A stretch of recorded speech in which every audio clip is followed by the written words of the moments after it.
Hello guys, welcome to my YouTube channel Safa Ka Safarnama. And this video is purely gonna be, I haven't planned anything for this video. It's just a random video where I just want to tell more about why I decided to do this course, why I chose UK for my masters, and just random stuff about me. Just a get to know me video probably, and just a random chit chat session. Yeah, I just wanted this to be a very not so technical video basically. So it was 2 years back, exactly at this time during this month, in the month of May. I was almost done with my job that I had, with the clinic I was working with. So basically what happened was I graduated in 2020 as a dentist, okay? So I finished 4 years of my dentistry. In 2019 September, I got my result and we had to do one more year of internship. So from September 2019 to September 2020 was the internship year.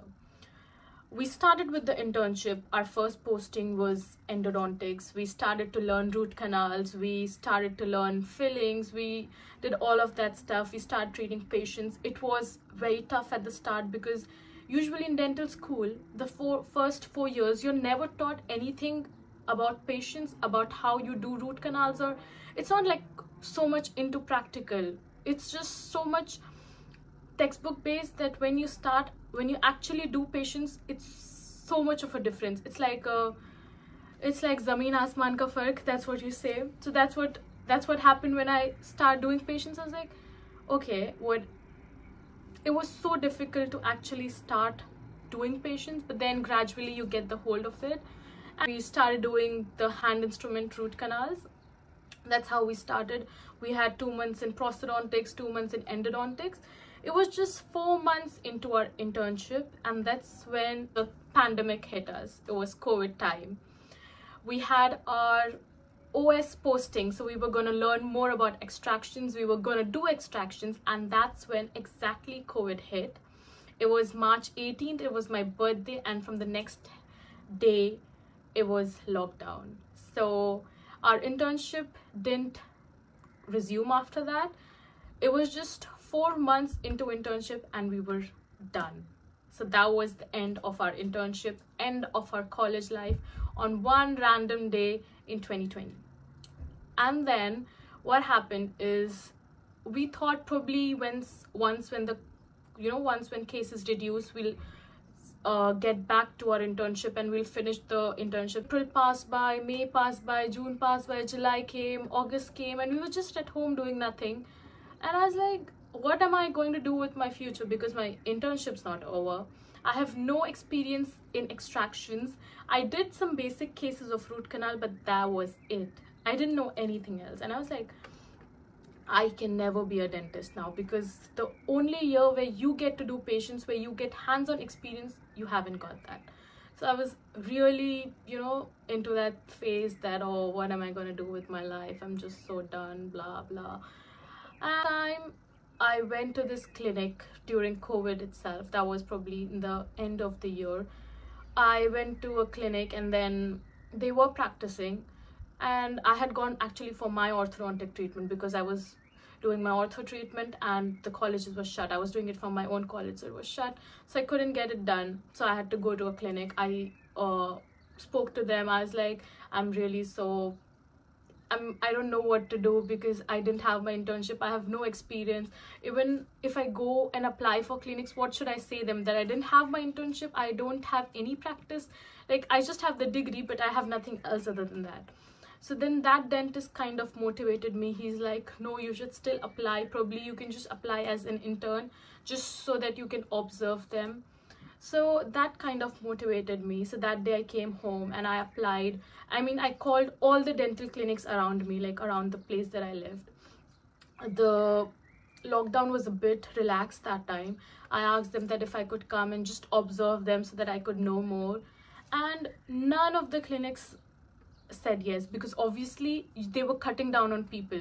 They didn't want so many people in the clinic already because of COVID. They were reducing even the assistants, the technicians and everything. Why would they even let me come and just see them? And that too, me being useless, I couldn't do anything. So why hire an extra person just to observe them, or just let me be there, not even pay me or do anything, just let me be there? But no, nobody actually wanted me to come.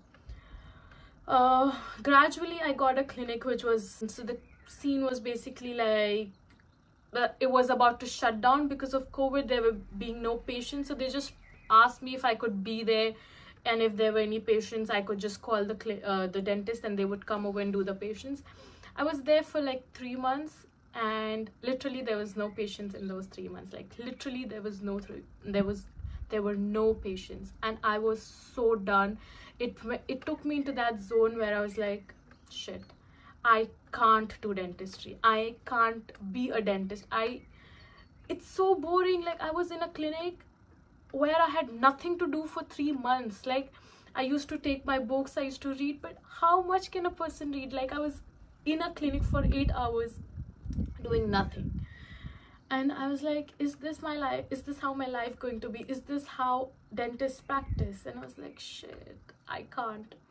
And then luckily I got called into another dental clinic because lockdown was reducing a bit more. And there what I did was, they just asked me to read everything about the clinic. They asked me to read about the instruments there, read about the materials they use, read about everything. So they had booklets for all the materials they use, for all the treatments they do.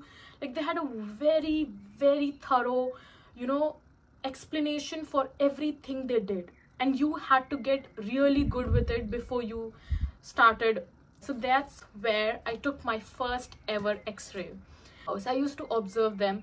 I did that for 3-4 months, but they were not really ready to give me patients because they already had staff, and they just took me as an intern, and they were not paying me anything. Obviously I spent 4 to 5 months there just observing them, so I got a good idea about how actual dentistry works. Because in college they taught us dentistry which they might have practiced 15-20 years ago, the typical hand instruments and everything. And here I saw the rotary instruments being used, and I was like, I then got a job in another clinic which was next to my place, and she asked me to do patients by myself.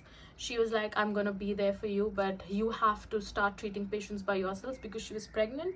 So that was an opportunity for me. She said, that's when I started treating patients. That was probably after a year, and my first salary was 6,000 rupees, which was so nice. I felt at the top of the world, because obviously your first salary after 1 year of your graduation, doing your hard work but getting nothing in return, that was my motivation.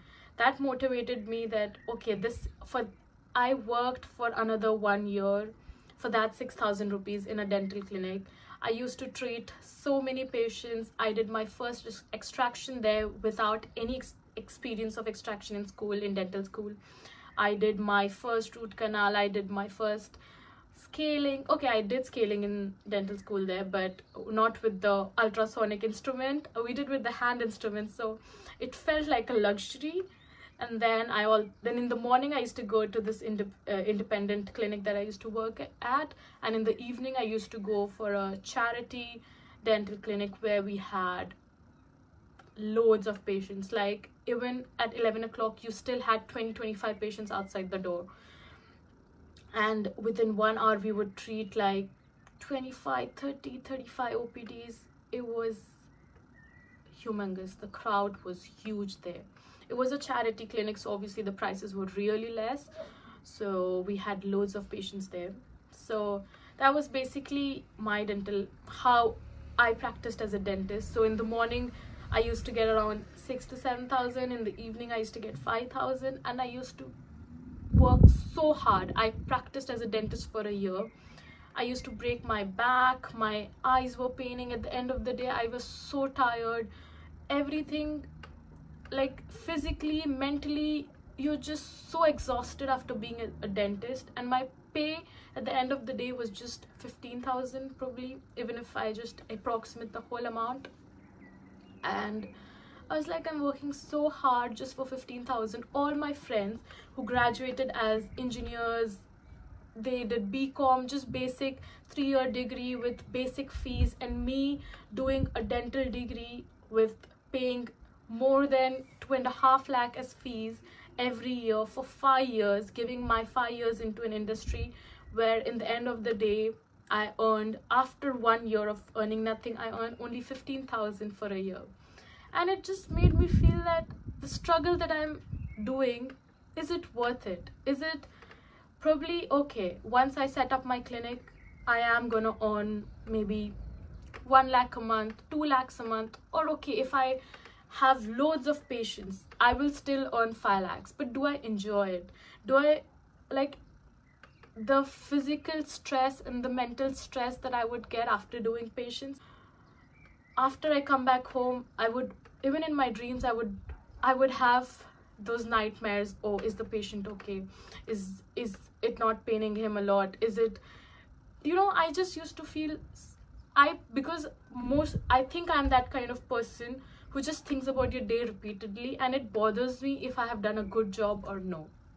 It was not like when I treated a patient, I was like, oh, they're gonna be fine. I was worried. Like the whole night I used to be like, oh shit, did I do it well? Did I do this? Did I do that? Did I irrigate well? Did I irrigate the canals well? Did I remove the pulp? Did I not remove the pulp? Oh, what if there's an infection under the teeth? What if this happens? What if that happens? And that is what I would be thinking the whole night. And this was one reason why I felt it's affecting me. It's not what I want. Even when like I'm married, I have kids, I'll still be worried. Okay, I'll be at a point where I become less compassionate, where these thoughts would reduce, but it wasn't. Even after 1.5 years, I still used to get those thoughts. Also, so much. And then when I was working at the charity clinic, the prices were really low, and the crowd that we used to treat were really lower middle class, or probably lower class, you would say. And they would treat you so bad, as if, you know, it's not a service that you provide and people respect you for it. It was a service that, you know, you have to convince yourself, you have to convince the patient to give it to them. I mean, you had to market yourself, market your services, which I felt was unfair for me. Because thirdly, what used to happen was, when I had a bad day, like if I'm not in a good mood in the morning and I go treat patients, I can't feel that pain. I can't, you know, I can't smile and be like, oh, I'm so sorry, you're going through this, you're going through that. I couldn't blend my nature to the patients, to serving the patients. As in, if I was in a bad mood, my work would get affected by it. Like I couldn't be as pleasing and as calm as I can on any other day. My mental probably mentally I wouldn't be as strong as I should have been. So that affects the service that I'm doing. So if I could have done like 100% scaling, like a very good scaling, I do it on 80%, and I feel that I am being unfair to the patients. Like my mood, my how I'm feeling shouldn't affect what I'm doing. So it used to affect, and I used to just feel bad that at the end of the day, it's someone else who has to suffer because of my mood. So I was not very immune to what I was going through, probably. That was one more reason. Obviously, the pay is one major factor. Because, okay, maybe when I open my clinic, I can earn more. But then I was like, okay, when I open my clinic, I'll still have the same amount of stress. I'll still have a responsibility even when I go for vacations. So I am a person who loves traveling, and I know I need a vacation every month. Like I want to travel every month, even if it's like just for the weekend, or even it's just like very close by. I want to just, you know, block my head and go somewhere out there. But then if I have my clinic, I can never do that, because when I used to work at clinics, I used to see the number of calls that doctors were getting, the number of, you can't just leave your clinic and just go and have like a good break. It's always gonna be at the back of your head. Oh, your phone's always gonna buzz. And I should have thought about this before choosing this profession, but yes.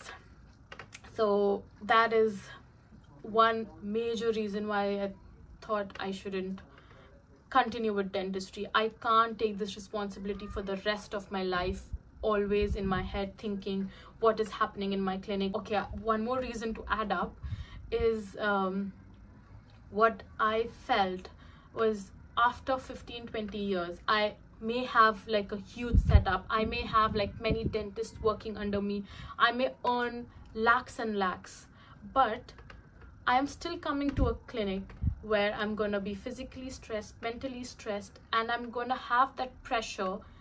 I'm never gonna get promoted. Like, I'll always work at the same job for the next 40-45 years.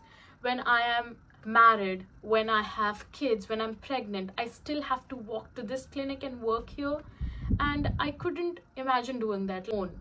I want to have my maternity leave, I want to have sick leave, I want to have annual leaves, I want to have time when I can just not, I can, go out and not think about it. Like, I want to have my ample amount of my own personal space, which I realized I can never have with being a dentist, while being a dentist. I was like, that was one major reason. Like, I couldn't think of coming to work when I have children at home. So I wanted a profession where I can work from home, where I'm flexible, where I can decide when I want to work and when I do not want to work. So that is why I decided to leave dentistry. And while I was also practicing as a dentist, I decided to explore other options.